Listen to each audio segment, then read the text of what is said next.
right, hello again. Here I am now for, I think this might be my fifth installment, um, using the tips of grid lines and dark and light shadows. The grid line looks like that. The dark and white shadows, I've just outlined these dark areas, and I've said all along the relationship between lights and darks is what gives something dimension. And the relationship on the vertical and horizontal plane like this. So let me now come into here. Let's see, the bottom of the nose was about like here, came to the bottom of the ear. So it's about here's the bottom of the ear. So now I know it kind of curves right about here. Fine tune a little bit. This comes down. I lost some of this dark shape over here. Try and get that. Okay, still trying to stay quite light. Look at these relationships. All through here, much darker. And the light comes this way, comes the neck. And this shape is like his dark shape under his chin and covering part of his neck and up the side of his face is all here.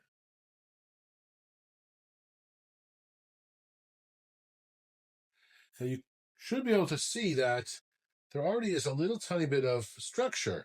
I'm now putting a little bit of the darkest part in this dark thing, which is the space or the where his two lips touch. And then under that bottom lip.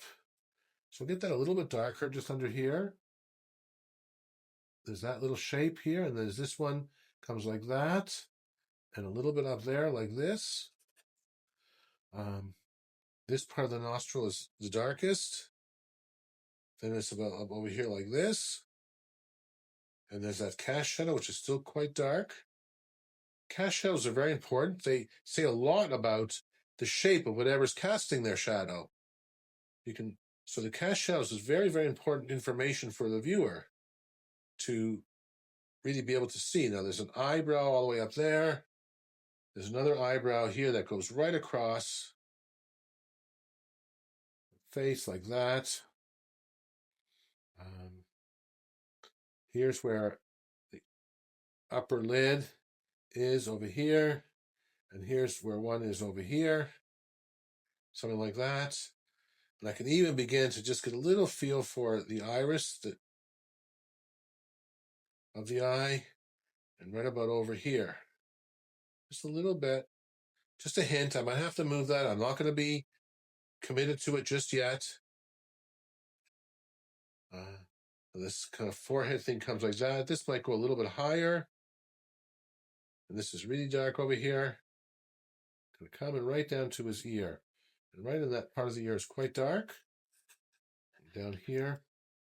And this part's quite dark.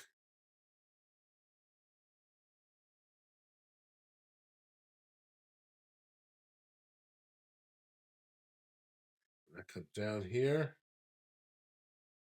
And down through here. Under here. There's kind of the neck. The bottom of the jaw. And this whole dark shape is sort of separated by this darkness over here. And then cuts through like this. And then we come down to the shirt collar.